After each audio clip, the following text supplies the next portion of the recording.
सभी विद्वजनों को नमस्कार। आज के इस प्रोग्राम में आप सबों का हार्दिक अभिनंदन और स्वागत करती हूँ। आज का इस प्रोग्राम केरल की सेंट पीटर्स कॉलेज कॉलंजेरी के हिंदी विभाग के द्वारा आयोजित है। बड़े हर्ष के साथ मैं आप सबको अवगत कराना चाहती हूँ कि सेंट पीटर्स महाविद्यालय महात्मा गांधी विश्वविद्यालय कोट्टयम की एक अंगीभूत इकाई है। 1964 में स्थापित यह महाविद्यालय आज एक स्नातकोत्तर महाविद्यालय के रूप में जाना जाता है। 1999 से यहाँ हिंदी विभाग भी स्थापित है। यहाँ के 3 अलग अलग विभागों में शोध कार्य चल रहे हैं। कॉलेज के आदर्श वाक्य the wise shall inherit glory, अर्थात बुद्धिमान महिमा को विरासत में पाएंगे। अपने इसी आदर्श वाक्य को चरितार्थ करते हुए महाविद्यालय निरंतर प्रगति के पद पर अग्रसर है। आज विश्व हिंदी दिवस है। हर साल 10 जनवरी को विश्व हिंदी दिवस मनाने का उद्देश्य भारत और दुनिया भर में हिंदी बोलने वाले लोगों को उत्साहित करना और हिंदी साहित्य के प्रचार प्रसार को बढ़ावा देना है। आप सबको विश्व हिंदी दिवस के शुभकामनाएं।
मैं आपके सामने तृतीय लिंग के बारे में कुछ कहना चाहती हूँ।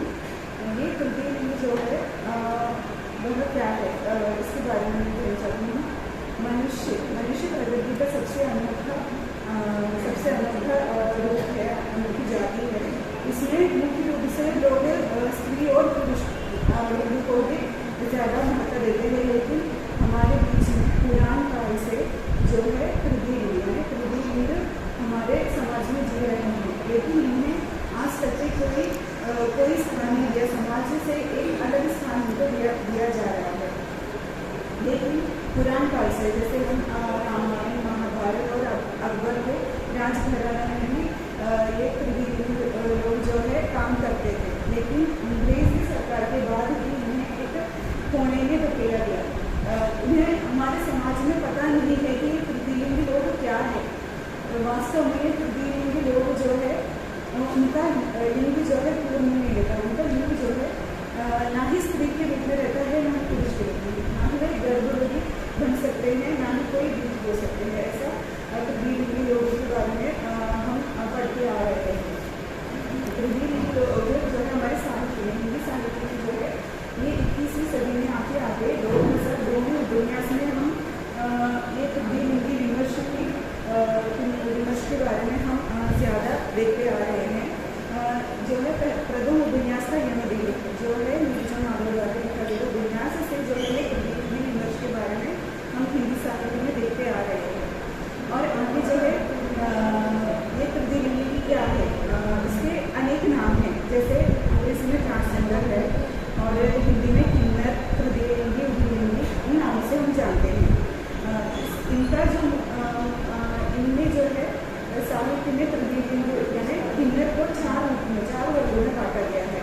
पहला है गुजरा और दूसरा नीलिमा, तीसरा मानसा और हंसा। पहला जो है गुजरा, गुजरा जो है यथा रूप में किन्नर मानते हैं, क्योंकि उनकी जन्म पर ही उनका जो है लिंग अपूर्ण रहता है, ना ही पुरुष है ना ही स्त्री, वे उनका लिंग जो है अपूर्ण रहता है, इसलिए उन्हें गुजरा ही यथार्थ किन्नर है। और जो दूसरा है नीलिमा, नीलिमा जो है वो बाद में उनका मानसिक और शारीरिक रूप बदल करके वे अपना जो मानसिक रूप है वो शारीरिक रूप में बदलना चाहते हैं। और मानसा भी वही है जो मन कहता है वो अपने शारीरिक रूप में लाना चाहते हैं। हंसा जो है किसी शारीरिक विकास न होने के कारण ये प्रतिलिंग रूप धारण कर जाते हैं। तो इस तरह से प्रतिलिंग क्या है ये हम जान रहेंगे। और अगला है ये प्रतिलिंग की जो है सरकारी रूप में उन्हें उनका हक, उनका राइट्स का दिया। ये जो है हम सुनते आ रहे हैं कि पुराने काल से ये प्रतिलिंग किन्नर लोग जी रहे हैं, लेकिन बहुत सारे संघर्ष के बाद जो है 2015 में 2015 के 14 अप्रैल में इन्हें सरकारी स्थान मिला। यानी जिस तरह से हम आवेदन पत्रों में अपना कॉलम जो है स्त्री और पुरुष का कॉलम, तो ये 2015 के बाद ही ये दस्तावेजों में तीसरा और कॉलम हुआ उनके विधा, तो उनको भी स्थान ये 2015 के बाद मिला। तो मैं इस अवसर पर एक कहानी सुनाती हूँ जो है पन्नाबा एक बहुत ही सुप्रसिद्ध कहानी है, गरिमा संजय दुबे द्वारा लिखी है। इसमें लेखिका एक अनुभव कहती है कि वह बचपन से एक पन्नाबा को देखती आ रही है। वो अपने माँ से पूछती है कि ये पन्नाबा किस तरह का है, ना ही पुरुष है ना ही स्त्री, क्योंकि उसका लिबास जो है स्त्री जैसा है, लेकिन उसकी जो आवाज़ है पुरुषों समान। तो वह माँ से पूछती है कि ये पन्नाबा कैसा है, उसका शरीर में जो वस्त्र है वह स्त्री रूप का, और जो आवाज़ है और उसका जो चलने का तरीका है वो पुरुषों जैसा। तो तब लेखिका कहती कि बचपन में वह पूछती थी तो उसकी माँ उसे टोक देती थी, ये तुम्हें जानने की जरूरत नहीं है। लेकिन वो लेखिका के मन में एक प्रश्न चिन्ह था कि पन्नाबा कैसा है। लेकिन बड़े होने के बाद उसे पता चला कि पन्नाबा एक तृतीयलिंग है, तृतीयलिंग व्यक्ति है जो ना ही स्त्री है ना ही पुरुष। तो इस तरह से वह सवाल पूछती है कि क्योंकि ये तृतीयलिंगी लोग मर जाने के बाद उनका जो है देह संस्कार नहीं होता, उन्हें जूतों से चप्पलों से मारा जाता है, क्योंकि उन्हें इस लिंग में अगले जन्म में वह ये लिंग में ना आए। तो इस तरह से कहानी बताता है कि तृतीयलिंगी जीवन लोग जो है समाज में उन्हें उनका जीवन जूतों से भी बदतर है, और उन्हें किसी काम या कोई काम नहीं देता। उनका मुख्य काम क्या है, भीख मांगना, और किसी जैसे शादी में किसी के घर बच्चे होते हैं तो उनके घर में ही मांग कर ही वे जीवन यापन करते हैं, या फिर तीसरा और एक है वो अपना देह व्यापन करके जीवन बिताते हैं। तो इस तरह से क्या है, उनका कोई काम नहीं है। तो सरकारी फिर उन्हें हाई कोर्ट में क्या है, उन्हें हर क्षेत्र में काम करने का अवसर अभी आज दे रहे हैं। और संक्षेप में ये कहना चाहती हूँ कि उन्हें आज जो पहले है वह नहीं है, उन्हें अभी हर क्षेत्रों में हर जगह उन्हें अपनी इच्छा अनुसार अपनी कला और अपनी जो काम है वह उनका अवसर उन्हें अभी दे रहे हैं। धन्यवाद। इस तरह की वो चिंताएं हटाने वाले अनेक रचनाएं आई हुई है। और हम तो आदिवासी को ऐसे मानते हैं कि हमारे करीब तो आ गया तो हम नहीं खुद कर देखते थे कि कैसे लोग हैं, क्या है पहनते हैं, ऐसे लोग ऐसे देखते हैं। लेकिन ऐसा कुछ देखने के पहले हम उसी को जानना चाहिए कि आदिवासी लोग हमसे अधिक प्रकृति को प्रेम करने वाले लोग थे, कि वे प्रकृति पूजक थे। हम जैसे गैर आदिवासी लोगों ने, जैसे हमारे समाज सभ्य मानने वाले हमारे समाज, हम प्रकृति को किसी की बहाने में चूषण करने को तैयार थे। लेकिन आदिवासी लोग जो किसी की बहाने में हमारे प्रकृति को संरक्षण करने के लिए रहते हैं। कि मैंने पहले आदिवासी लोग प्रगति हो चाहिए। इसका उदाहरण है कि आदिवासी लोग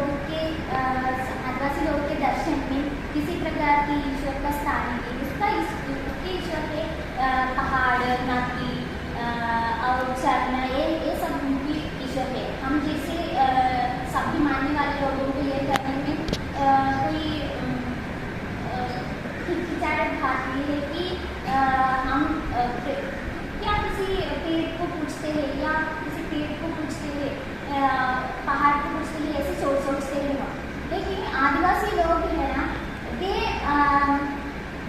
हमसे बदल कर सोचते हैं कि वे भविष्य को जानते हैं, वे अपने आदिकाल को जानते हैं। उनके पुरखों ने जो आदिवासी दर्शन उन्होंने उनको दिया है, वे अभी भी उसके दायरे में चलेंगे।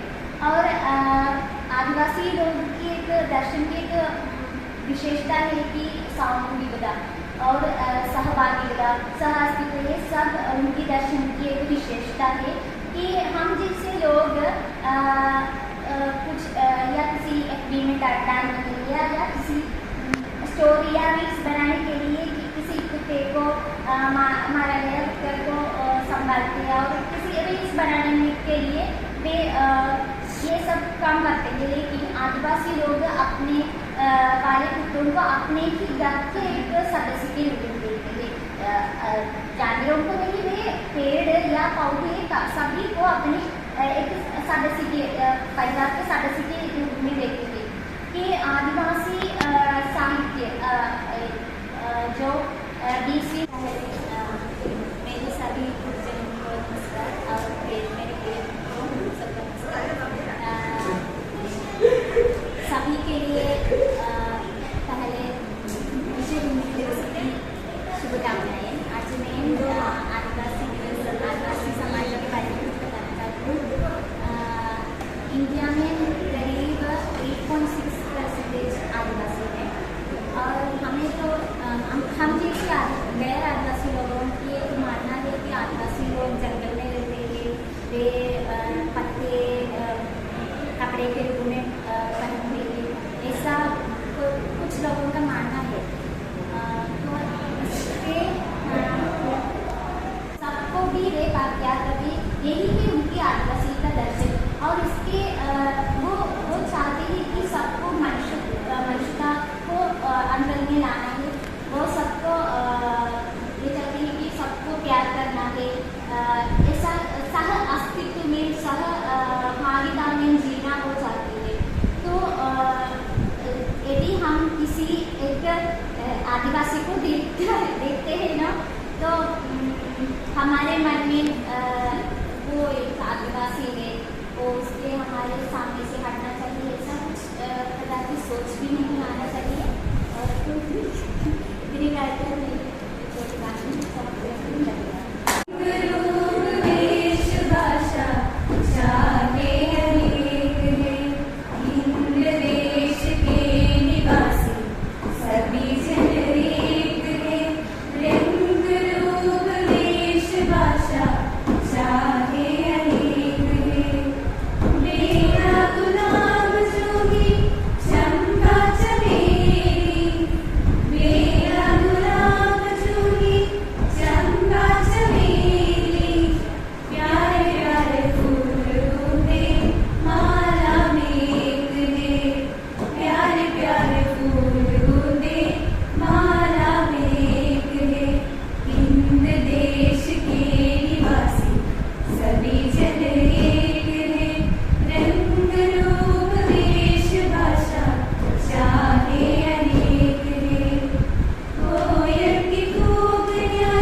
चाहे अनेक है, गंगा यमुना ब्रह्मपुत्र